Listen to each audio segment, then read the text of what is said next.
Mind maps are tangible brainstorming sessions. I'm not going to confuse you. There's going to be a lot of different definitions for mind maps out there that may confuse you.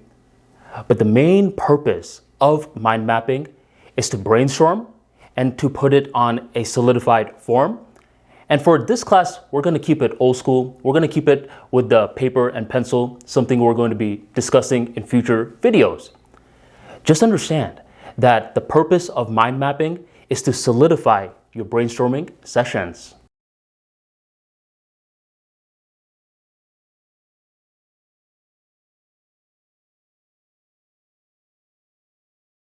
So now you understand mind mapping is a solidified version of your brainstorming sessions.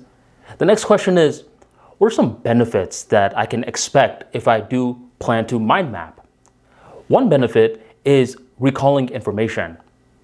Have you ever had that one moment when you read a book, listened to an educational podcast, or watched an educational video, and the information was present at the moment, but as 6 months passed on by, you completely forgot about the information, or it was extremely blurry to a point where you can't say with confidence that you know the information. Luckily, with mind mapping, you're capable of overcoming something like that. Because whenever you're mind mapping, you're actively recalling information and you're writing it down. The simple act of recalling and writing allows you to remember the information and make it a part of your reality. That's one benefit. Another benefit is the ability to problem solve. You could solve great problems in your mind. But it's great when you write it down and you view it from multiple different angles. Because when you view it from multiple different angles, it feels as though that you have more perspective. And what is problem solving really? It's simply about getting more perspective than you initially had. So with proper mind mapping sessions, you're capable of solving problems that have been haunting you for a couple of days to weeks or maybe even months. The third benefit is that it's highly therapeutic. I don't know about for you, especially once you start mind mapping, but for me, it's something that calms me.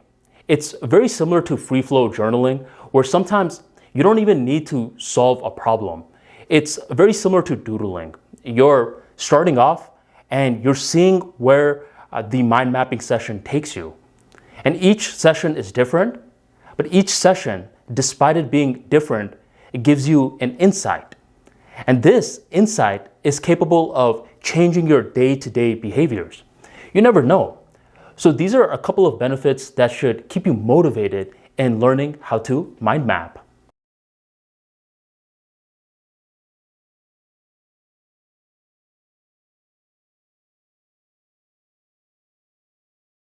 To get warmed up in mind mapping, let's start off with a topic. Sure, you don't necessarily need a topic, but to get warmed up, it helps to guide the mind. The mind loves clarity, and when you don't give it clarity, it starts acting up on you.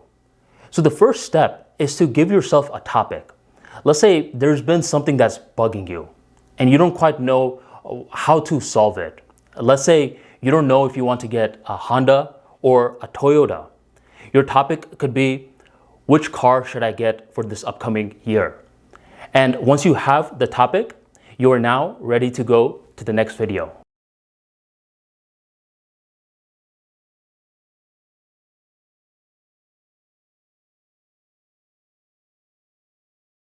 So the next two things you want to learn are called nodes and links. Nodes are structures of information, and links are the connection among the nodes.